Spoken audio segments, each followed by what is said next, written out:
The wilderness can be a dangerous and unpredictable place to be, as even some of the most experienced outdoorsmen have found themselves in trouble after becoming disoriented and ultimately lost. In most cases, people are able to find their way back to civilization and safety, but in some instances, people disappear into the woods, never to be seen again. Number 10.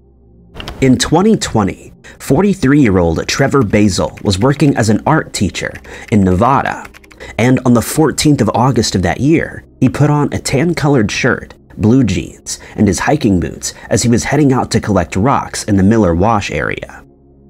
Rock collecting was one of Trevor's hobbies, and his family knew him to stay out in the wilderness until long after the sun had set on some occasions. But this time, they would become concerned when he didn't return home, and his disappearance remains an unsolved mystery to this day. When Trevor's family realized that something was wrong, they started searching for him and found his car in the area where he was looking for rocks, Miller Wash. When they found no further trace of him, they reported him as missing with the local sheriff's office. The following day, the family met up with over 100 volunteers at the Panaka Market who helped search for Trevor. Search dogs were also used in hopes that they would pick up on Trevor's scent. This decision paid off almost immediately, as the dogs were able to find Trevor's scent, and strangely, they followed a trail for about 7 miles before the first sign was found that Trevor had passed through the area. On the ground, searchers came across the bucket that Trevor had used to store his rocks, as well as the towel that he was carrying with him. The searchers were convinced that they were close to finding him, since he likely wouldn't have hiked much further. But by the end of the first day of searching, no further clues had been found, and Trevor remained missing. What puzzled investigators was the fact that the area through which Trevor had hiked was easy enough to traverse, since there were no dangerous cliffs or valleys. The brush wasn't very dense, and Trevor had been in this area many times before, so he shouldn't have gotten lost. The search was aided by airplanes that attempted to spot any sign of Trevor from the air, but this also failed to produce any positive results. The only option was to start a new, more thorough search the following day, and this was done by creating a grid search starting in the area where the bucket was discovered. This time, drones were brought in along with planes and ground search crews, which consisted of ATVs, dirt bikes, and side-by-side vehicles that can take on heavy terrain with great ease. Once again, search dogs found Trevor's scent, but their handlers reported that the dogs kept losing the trail after a while. When the sun set that evening, it was decided that the area had been thoroughly covered and that Trevor was likely somewhere else. A theory was put forward that Trevor had attempted to retrace his steps and had gotten lost in the process. On the third day of searching, crews from the Nevada Department of Forestry faced soaring temperatures, but they were determined to cover as much ground as possible. The decision was made to search closer to the area where Trevor's car was found, as he may have been heading back that way after collecting rocks. The heat took its toll on some of the searchers, who had to be treated at the scene, but at the end of the third day, there was still no sign of Trevor, despite hundreds of people scouring the woods for more than 12 hours. Since there were so many people walking through the area, search efforts with hunting dogs were rendered useless, as Trevor's scent had been overpowered by this point. Search efforts were halted on the 23rd of August after nothing more was found. There have been a few theories as to what could have happened to Trevor while he was in the woods. Investigators have speculated that he may have fallen and injured himself, and in a delirious state, he wandered off his intended trail and could have walked for miles in any given direction. There's also the possibility that he came across a mountain lion or other dangerous wild animal and that his life was ended this way. This would also explain why his remains have never been found despite so many searches being conducted, though there's no evidence to suggest that this is the case. Trevor is described as standing 5 foot 9 inches tall and weighing 225 pounds. He has brown hair, blue eyes, and usually has a goatee. If you have any information on where Trevor could be, you're asked to contact the Lincoln County Sheriff's Office. Number 9. Some disappearances really do boggle the mind, as they seem to have no logical or plausible explanation.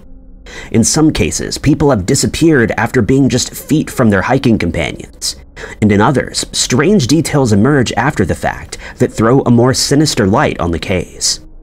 In the case of the strange disappearance of Jeremiah Parker, a 19-year-old man from Baton Rouge, Louisiana, his family and investigators have been left baffled as he was just a short distance away from a family member at the time. But it would also come to light that he had made some unsettling statements in the days leading up to his disappearance, though it isn't known whether these have anything to do with him going missing. In April of 2004, Jeremiah was a student at the Baton Rouge Community College and was working at a Wendy's restaurant. He had recently watched the Mel Gibson movie The Passion of the Christ and told his family that it had a profound effect on him, adding that he would, quote, be leaving soon. On the 11th of April 2004, Jeremiah and his cousin traveled to the North Sherwood Forest Park in Baton Rouge at about 6 p.m. to look for a cell phone holder that he had lost in the park on a previous visit. He parked his car, a red 1993 Pontiac Grand Am, in the northern corner of the park and got out, leaving his cousin sitting in the car with the engine still running. This may have caused his cousin to assume that he would be back shortly, and he watched Jeremiah walk into a nearby tree line that's situated close to a small fishing pond. The cousin waited for him to come back to the car, but when some time had passed, his cousin got out to look for him, but inexplicably couldn't find him anywhere. When a search of the area was conducted, Jeremiah's cell phone and his shoes were discovered in an area about 50 yards from where he parked his car. Despite further searches being carried out, no further sign of Jeremiah has ever been found, and his disappearance continues to baffle and frustrate his family. There's been much speculation about the statements that Jeremiah made after watching The Passion of the Christ, since he vanished shortly after, stating that he would be going away soon. But his family has no idea what he meant by this, or whether the statement has anything to do with his disappearance. It's been 19 years since Jeremiah walked into the woods and never returned, and not a single shred of evidence has ever been found. Some people have speculated that he may have encountered an alligator while he was out at the pond and that he lost his life in an attack. But this too is mere speculation, as no evidence has been found to support this theory. There have also been rumors that he may have been kidnapped, but again, there doesn't seem to be any motivation for this crime to be carried out, though he may have fallen victim to some other type of foul play. The last plausible theory is that Jeremiah simply decided to start a new life somewhere else, and he simply vanished by choice, since rumors have come about that he may have relocated to Canada. This theory stems from the fact that he said he would be leaving soon, and although some people believe he was alluding to ending his own life, this seems unlikely, since his remains have never been found. Jeremiah remains missing today, and he's described as having black hair and brown eyes. He stood 5 foot 6 inches tall at the time that he went missing, and weighed around 120 pounds. When his cousins last saw him, he was wearing long baggy shorts, a white t-shirt, and a Los Angeles Dodgers baseball hat. He was also wearing a watch on his wrist. If you have any information that could lead to Jeremiah being found, you're asked to get in touch with the Baton Rouge Police Department by dialing 225-389-8617.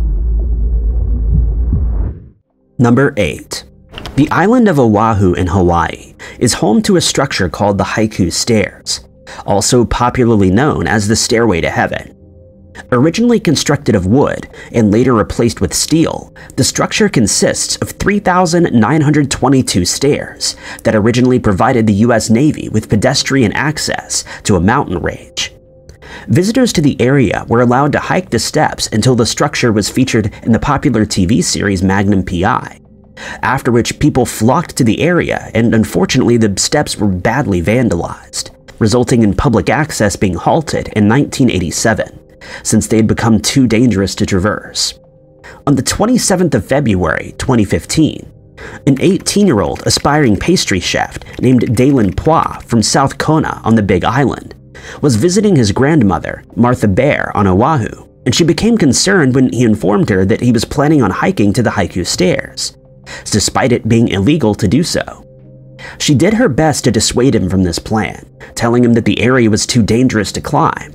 But later that day, he boarded a bus and traveled to the staircase where he started his ascent. During the climb, Dalen took several photos and uploaded them to his social media accounts. But unbeknownst to him, one of the photos captured something that would become a leading factor in the investigation into his disappearance. The very last post that Dalen made to his Facebook account was on the 26th of February, and it read, quote, "The hike begins, #haiku." Some sources state that Dalen actually started climbing the stairs on the 27th of February, but if his Facebook post is accurate, he started on the 26th, unless he needed to postpone the climb for one day, which is unlikely. His grandmother was anxiously waiting for him to return home, since she was already worried about him taking on such a dangerous and illegal climb. And when he failed to return to her house by the next day, the 27th, she filed a missing person report. It was found that Dalen had sent photos of his hike to some of his friends, and it was quickly determined that he was definitely on the Haiku Stairs trail at 11 a.m. A search was quickly organized, which included volunteers from the area, firefighters, drone operators, and members of the U.S. Navy, but nothing was found. The area was inundated with rain over the next few days, making search efforts on the stairs very daunting. Searchers reported that the areas surrounding the stairs had become almost impossible to search, and some people started to speculate that Dalen may have fallen at some point during his hike. Just when the search was about to be called off, 2 hikers came forward to report that they'd heard someone in the woods calling, "Help me," and later, "I'm down here." And so the search continued until the 3rd of March, but to no avail, as no trace of Dalen was found. After the search was officially ended, Dalen's family and friends continued their efforts to find him, along with a few volunteers who decided to stay behind, but again, nothing of any use was found. The only clues left were the photos that Dalen had taken. His family and friends spent hours scrutinizing the pictures, and quite unbelievably, they found something in one of the photos that made their blood run cold. In one of the photos, an unidentified man can be seen climbing up towards Dalen, and many people have speculated that he may be responsible for his disappearance. His family believes that if this wasn't the case, the man would surely have come forward to clear his name, unless he feared repercussions for climbing the stairs illegally.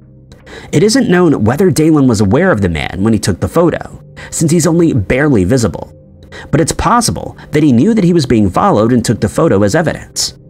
While many people believe Dalen was a victim of foul play due to the man who was captured in this photo, the official report states that he likely slipped and fell while on his hike, and that he succumbed to his injuries. No further traces of him have ever been found, and he remains missing today, despite thorough searches of the area being carried out. Number 7. It's often the case when someone goes missing in the wilderness that they bit off more than they could chew and found the terrain too challenging, leading to them running into problems and ultimately their disappearance.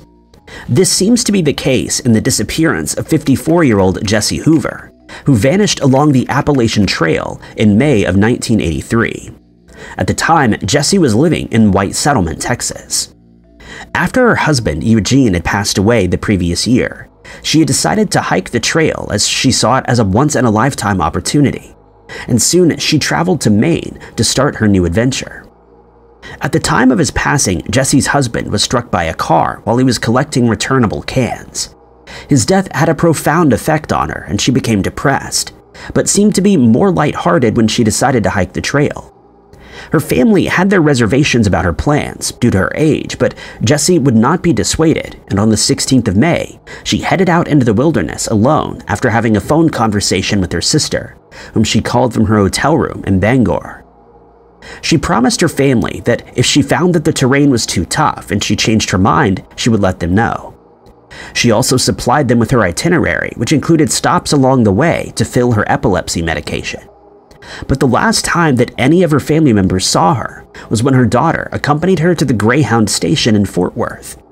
She told her daughter that she had an AT&T calling card with her and that she would get in touch if she ran out of funds. But by the 11th of July, no one had heard anything from Jessie, and her sister became concerned. She contacted the Maine State Police detectives, informing them that her sister wasn't experienced in the wilderness and that when they last spoke, she only had about $20 with her. She added that Jessie was supposed to wire for more when she arrived at one of the towns along the trail, but this never happened. The detective then learned that Jessie had planned to hike the daunting Mount Katahdin, but rangers advised her that it may be too rough for her, and so she likely headed south. When he spoke to people who had been in the area at that time, though, no one reported seeing her. A search was underway, and it came to light that Jessie only had light pieces of clothing with her, and nothing more than beef jerky to eat. One man who was working at an old gatehouse recalled seeing Jessie in the latter part of May, and reported that she was headed towards the 100-mile wilderness trailhead, an extremely remote area. Hundreds of people passed through the gatehouse on a daily basis, but the man remembered seeing Jessie, as he was surprised at how ill-prepared she was for her journey, noting that she didn't even have bug spray with her. There was no way of telling which way Jessie went, as the area had hundreds of different trails to choose from, and it's notorious for people getting lost, since some of the trails are poorly marked. One of the main concerns was the weather. Temperatures in the area are known to drop to the 30s in May, and given that Jessie didn't have any protective clothing with her, she would be at the mercy of the elements. When she was last seen, the missing woman was wearing a blue shirt, blue jeans, a windbreaker jacket, and had a blue backpack with her. It should also be noted that she had medication with her since she suffered from epilepsy. Despite the fact that no one knew which direction she was heading, searches were carried out, but no sign of Jessie was ever found. Rangers have expressed their surprise at the fact that not a single shred of evidence was ever found, despite thousands of hikers passing through the trail on a regular basis. Investigators and rangers kept questioning hikers throughout the summer in case someone stumbled across Jessie's backpack, a piece of clothing, or her remains. But again, no one found any clues as to her whereabouts. The chances of finding Jessie were extremely slim from the start, as no one had heard from her for as much as 6 weeks before she was reported missing. Given her age, unpreparedness for the elements, and inexperience in the wilderness, it's likely that she succumbed to the elements somewhere along her journey. Though there are a few other theories as to what could have happened to her. There's the possibility that she had an epileptic seizure while in a remote area, since she hadn't collected any of her medication as planned. If this was the case, she would have been rendered virtually defenseless, and any number of things could have transpired from there. She may have also run out of food, a very real possibility, since she was carrying very little to eat. In this case, she would have run out of energy very quickly, especially in chilly conditions, which would certainly have sealed her fate. To this day, not the slightest clue has been found that could explain what happened to Jessie. And 40 years later, there's very little chance that anything will ever be found. Number 6. Theories on what happened to a missing hiker named Warren Meyer may sound somewhat outlandish, but it's a very real tale that has left his family devastated, as they still have no answers about his disappearance. Warren, his wife Z, and a few of their friends were celebrating Easter in Badger Creek Caravan Park in Victoria, Australia, in March of 2008. On the 23rd of March, Warren decided to go on a solo hike that stretched about 6 miles into the wilderness from Dum Dum Saddle. But his companions weren't concerned, since he was an experienced hiker, and the trail wasn't a challenging one. He had also made sure that he was well prepared for the hike, taking maps, food, water, a cell phone, matches, and a whistle with him. The weather was ideal for a walk, and by all accounts, Warren should not have run into any trouble, but he never returned to the caravan park and has never been found. Warren then drove to Dum Dum Saddle, where he parked his car and set out on his walk. Unfortunately, he didn't inform anyone of the exact route that he would be taking, likely because he didn't deem it necessary, since it would be an easy hike that would only take around 4 hours to complete. Warren, Z, and their friends had agreed that they would meet for lunch later that afternoon, but when he didn't show up, they started to worry they may have run into trouble along the trail. Warren's car would be found later that afternoon, where it was parked in the same spot where he left it.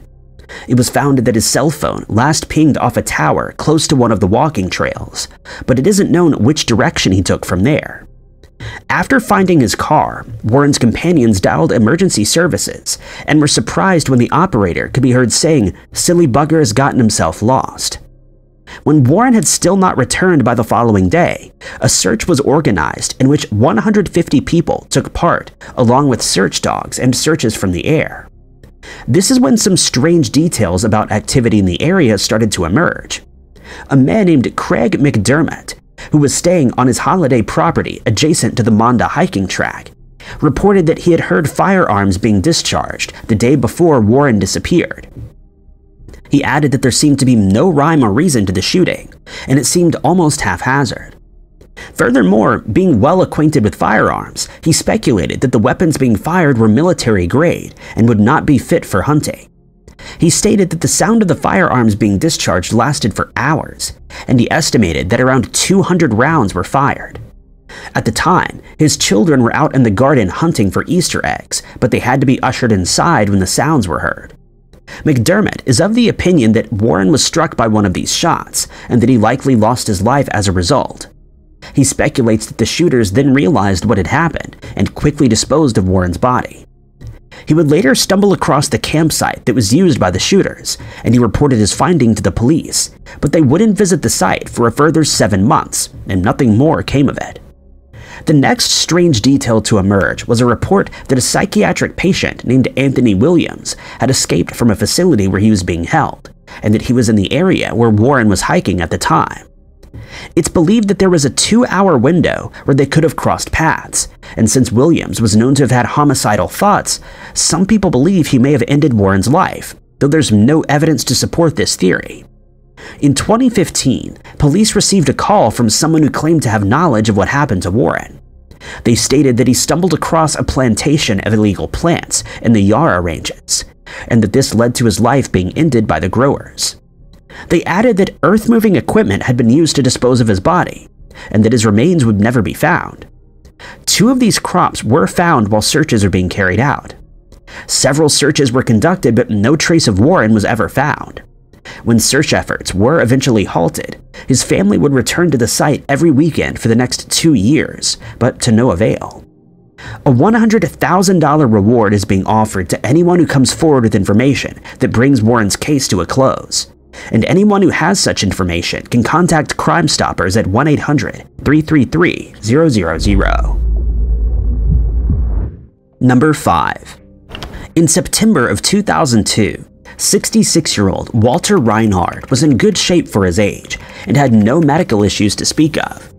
He was known to get plenty of exercise every day and was in the habit of walking long distances, sometimes covering as many as 48 miles in a week.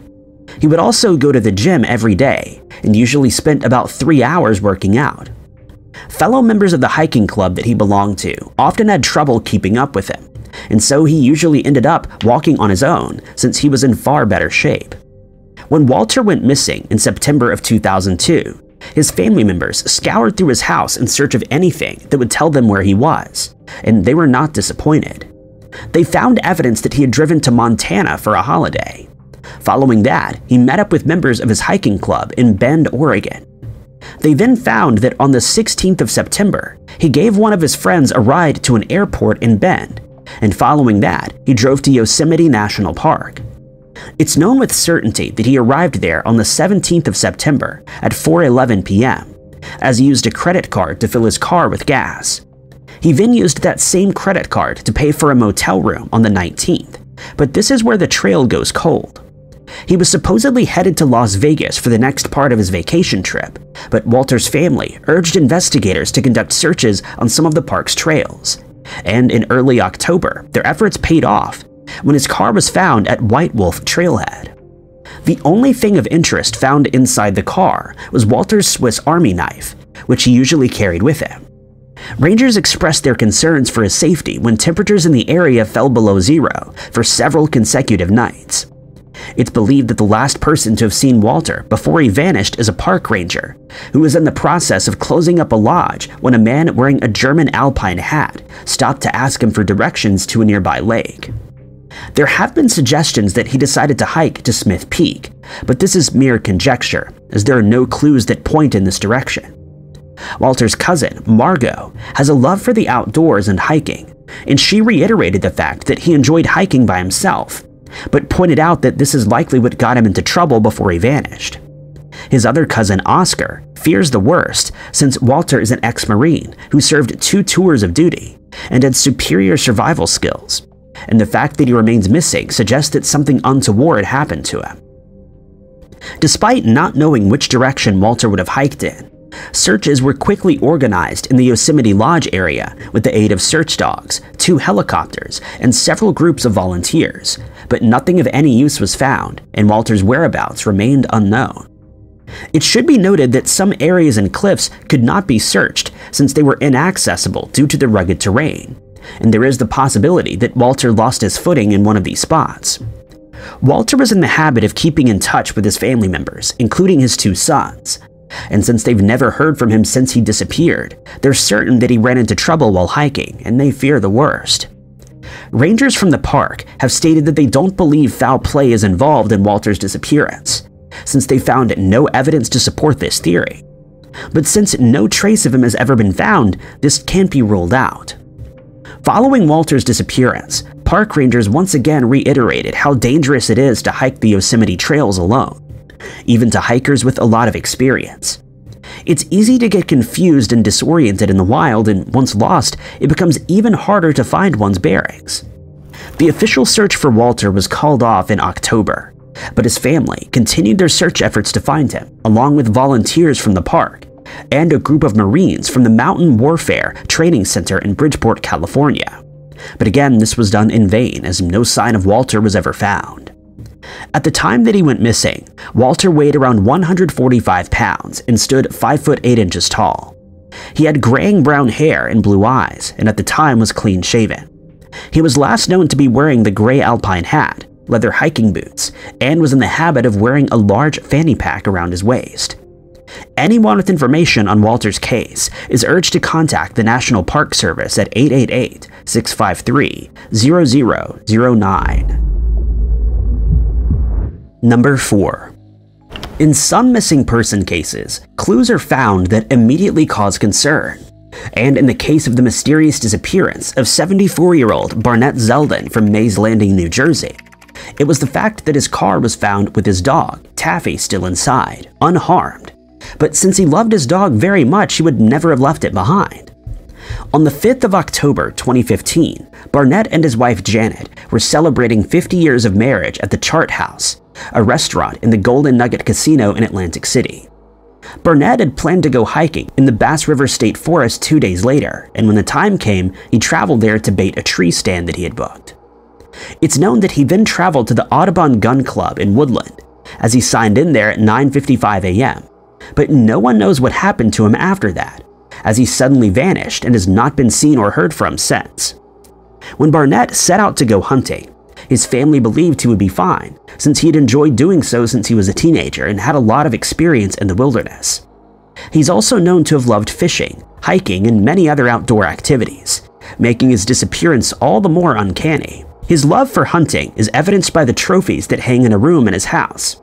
These include geese, deer, ducks, and even a massive grizzly bear. When Barnett didn't return from his trip as planned, no one was surprised, as he was known to stay for a few days longer on occasion, especially when the hunting was good. But a few days later, Janet started to worry, and she tried to contact him on his cell phone. She only got his voicemail, so she decided to drive to the Audubon Gun Club to look for him, but she couldn't find him. She then decided to inform the authorities that her husband was missing, and some members of the club joined in a search that unfortunately yielded no positive results. The president of the club joined a few other members the following day, as they searched and came across Barnett's car on Beaver Dam Road. Inside, they found his cell phone where he had left it on the dashboard, and the keys still in the ignition. Taffy, his dog, was able to survive by eating corn and molasses that were meant as bait for the deer that Barnett was hunting, and drank rainwater that had come in through the car's open windows. That weekend, members of the State Park Police and New Jersey State Police searched the area around Barnett's car with the use of canine units and helicopters, but they were unable to find anything that could locate him. A search was then conducted by Burlington County Canine Search and Rescue volunteers, but again, this yielded no results. Investigators have since stated that they believe Barnett was among a group of hunters, but that he decided to continue hunting on his own before he went missing. After all efforts to find him had been unsuccessful, it was announced that no further searches would be carried out, and investigators stated they were looking into alternative investigative options in hopes that Barnett could be tracked down. The missing man's family has stated that they find his disappearance very perplexing, since he would never have left his dog in the car unattended unless he intended to return right away. This suggested that something happened to him just a short while after he got out of the car, but the area offered up no clues as to what this might be. They have also expressed concerns for his health, since he has type 2 diabetes that's resulted in him suffering from several strokes in the past, and he obviously needs to take his medication on a daily basis. Investigators don't believe that Barnett is the victim of foul play, and that it's far more likely that he got lost or injured while he was hunting, despite his experience in the outdoors. His family has continued to search for him, even knocking on doors in hopes that someone saw something or had a lead, no matter how small. They've even consulted with a psychic named Barbara Mackey, but have been unsuccessful in all of their efforts so far. The New Jersey State Police has asked anyone with useful information on Barnett's case to contact them, and all leads will be followed up on. Number 3. A missing person investigation is always made much harder when it comes to light that the missing person was in the habit of associating with unsavory characters, as their actions can be unpredictable to say the least. In these cases, family members and friends often suspect that foul play is involved, but the authorities don't always feel the same way, as they're unable to find any evidence proving that this is the case. One such case took place in October of 1998, when Michael Bobo, a 36-year-old man, disappeared without a trace from Rogue River National Forest in Oregon, specifically from an area between Prospect and Union Creek. To make matters worse, Bobo wasn't the only person to go missing in the area, as several other suspicious and unexplained disappearances had occurred there, with 2 other men vanishing in the woods in that year alone. What is known is that Bobo was seen by a group of hunters at around 9 p.m. on the night of the 2nd of October, as he was being dropped off at his campsite in the Woodruff Meadows area by an unidentified woman. Bobo had been living in the area by himself for a few weeks while he worked as a part-time woodcutter, and was used to spending time out in the wild. He had organized with one of his friends to be picked up again the next morning, since he didn't own his own vehicle. His friend arrived at the site the next morning as planned, but couldn't find Bobo anywhere, which he found strange since it was the start of the hunting season and they'd planned to head out for that exact reason.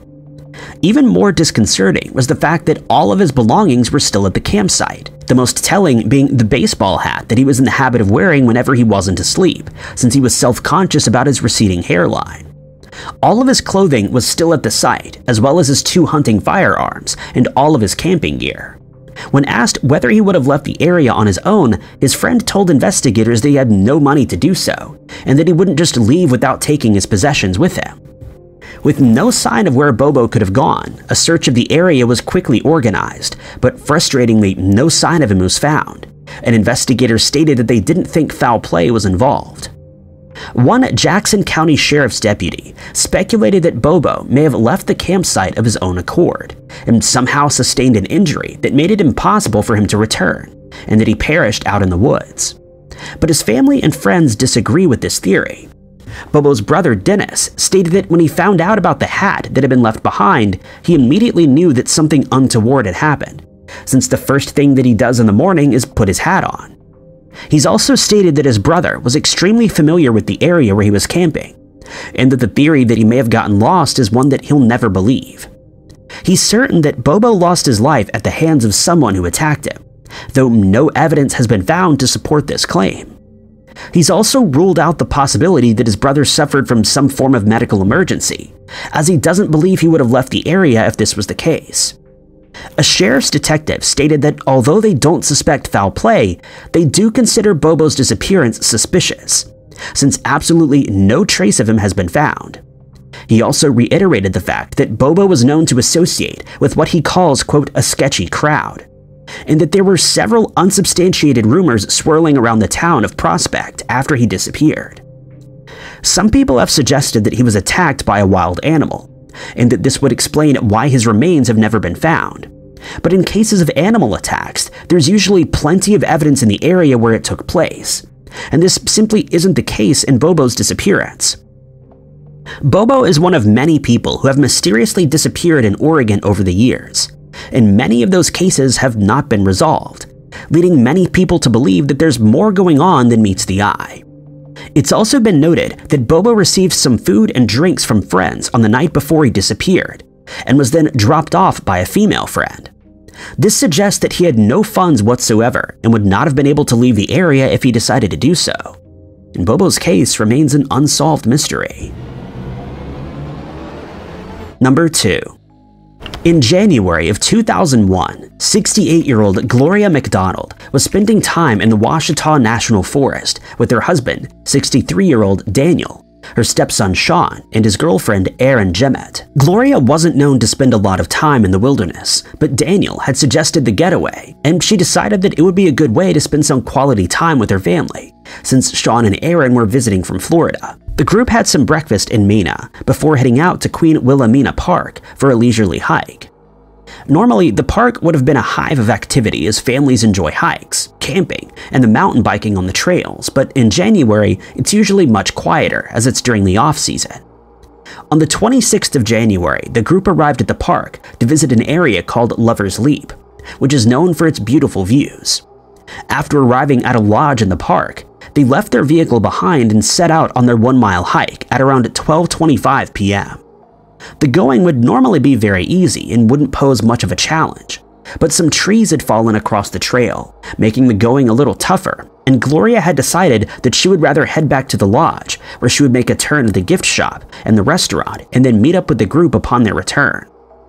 The rest of the group headed up to Lover's Leap and spent some time there before making their way back, but when they arrived at the lodge, they were surprised to find that Gloria wasn't there. It didn't seem as though she'd been in the car either, since it was still locked and all of her possessions that she brought with her were still inside, including her purse, which she would have needed if she intended to visit the gift shop and restaurant. The family asked staff at the restaurant and the gift shop if they had seen Gloria, but they were told that they hadn't. One maintenance worker did, however, state that he saw a woman with red hair wearing a yellow jacket at one point, and it was assumed that this was indeed Gloria. The group searched all around the lodge, but when they couldn't locate Gloria, they notified the police and opened a missing person report. A search was conducted the next day, with the use of search and rescue dogs and helicopters that scoured the area from above, but to no avail, as not a single clue was uncovered. Strangely, Daniel was considered a person of interest in Gloria's sudden disappearance, which frustrated him since he was with the rest of the group when she vanished. It was also speculated that her disappearance had something to do with the fact that Gloria used to work as a news reporter, but this theory failed to lead to anything productive. It was then suggested that she may have traveled back to Cedar Key in Florida, where they had lived until just before her disappearance, but searches there also failed to produce any results. Daniel eventually got fed up with being interrogated and suggested that he should be given a polygraph test. This was done and he passed without any issues, but still, some people found Daniel's behavior strange in the days after she disappeared. It was noted that he didn't seem overly concerned about her, and on one occasion, he was heard making an off-the-cuff remark that she couldn't have been kidnapped for her body as no one would consider her pretty enough to do so. But Daniel pointed out that this wasn't unusual behavior for his father, who wasn't always the most tactful person. Some people found it suspicious when Daniel suddenly announced that he would be relocating to Florida, just a week after Gloria had vanished, since there was a small chance that she would still be found alive. But Daniel stated that he knew in his heart that she had passed away, and that he wanted to get away from Mena, as people in the community thought that he was responsible for his wife's disappearance. Despite the searches that were conducted at the park, no sign of Gloria has ever been found, resulting in many theories being put forward to explain what had become of her. There's been speculation that Gloria had planned to turn back from the hike all along, and that she had arranged for someone to pick her up since she was no longer happy in her marriage to Daniel. The most likely theory is that she somehow managed to lose the trail on her way back to the lodge, and that she was unable to find her way back. But many people have pointed out that if this were the case, it wouldn't have taken very long for searchers, and especially helicopters, to find her. As for the theory that foul play is involved, this seems very unlikely, as only one person was staying over at the lodge at the time, and there were no other visitors at the park at the time. Whatever the case may be, no trace of Gloria has ever been found in the 22 years since she vanished, and it's unlikely that her disappearance will ever be solved. Number 1. It's always more worrying when a very experienced hiker goes missing, since they're usually able to find their bearings and make their way back to civilization in safety without too much effort. But when they remain missing for an extended period of time, it becomes ever more likely that they've become too lost to recover, that they sustained a serious injury, or that they were attacked by a wild animal. 61-year-old Shirley Bowman was just such a hiker. She was in the habit of going on a hike almost every week and knew how to handle herself while she was spending time in the outdoors, which is what she was doing in July of 2020 when she disappeared without explanation. On the 20th of July, Shirley had set out for the Middle Fork Road in North Bend, Washington to hike to Lake Blethen via the Quartz Creek Trail. Before heading out, she told her family and friends that she would be returning on the 22nd of July, but when she failed to do so, they started to worry and reported her as missing. The area in which Shirley was hiking is known to be notoriously difficult to traverse, as it contains many high cliffs that could easily result in a slip and fall, which could prove fatal if a hiker isn't too careful. After Shirley was reported as missing, a search was conducted of the entire area, and it was conducted by search and rescue volunteers, but initial searches failed to find any trace of her whatsoever. But they would, however, spend a further 3,000 hours looking for Shirley, but still there was no sign of her anywhere. Some sources reported that her car was found abandoned at a trailhead, but this has since been corrected, as it's now known that her son dropped her off before she headed out on her hike. Shirley's campsite would eventually be found 2.5 miles into the Quartz Creek Trail, but this failed to aid searchers as no clues were found at the site to indicate which direction she may have gone. Witnesses did come forward to state that they saw Shirley hiking along the Quartz Creek Trail, but stated that they had no idea where she went after she was spotted. During one of the searches, sniffer dogs were able to pick up on Shirley's scent near her campsite and in an area on the trail, but they were unable to follow it to her location. When all normal searches failed to produce any useful results, helicopters and drones were brought in to search from the air, but this also didn't yield any clues, and hope was quickly fading that Shirley would be found. Many people who followed the story found it strange that Shirley would leave her campsite to go on a hike without taking the gear she needed with her. There's been speculation that she may have decided to go for a short walk and either ran into difficulties at one of the surrounding cliffs, or she somehow got turned around and became lost. But given that she had extensive experience with the outdoors, it's unlikely that she would have kept wandering aimlessly to the point where she was unable to find her way back to some form of civilization. There's also been suggestions that Shirley may have been attacked by someone while she was camping. But since investigators found no signs of a struggle at her campsite, they don't believe foul play was involved, and it's more likely that she perished in the woods due to reasons unknown. On the 28th of July, the official search for Shirley was called off after nothing more was found, though a helicopter was used to search for a short time after that, but without success. At the time that she went missing, Shirley weighed about 145 pounds, stood 5 foot 4 inches tall, and had strawberry blonde hair. It's believed that she had her brown sunglasses, older model cell phone, and reading glasses with her, as these items were found at her campsite. If you have any information on Shirley's case, you're asked to call the King County Sheriff's Office at 206-296-3311. Shirley's NamUs case number is MP 82413. Thank you guys so much for watching. If you liked this video, be sure to hit that like button. Also, don't forget to subscribe and click that notification bell to keep up to date with all of our future uploads. But my name is Ty Knotts, and I'll catch you guys in the next video.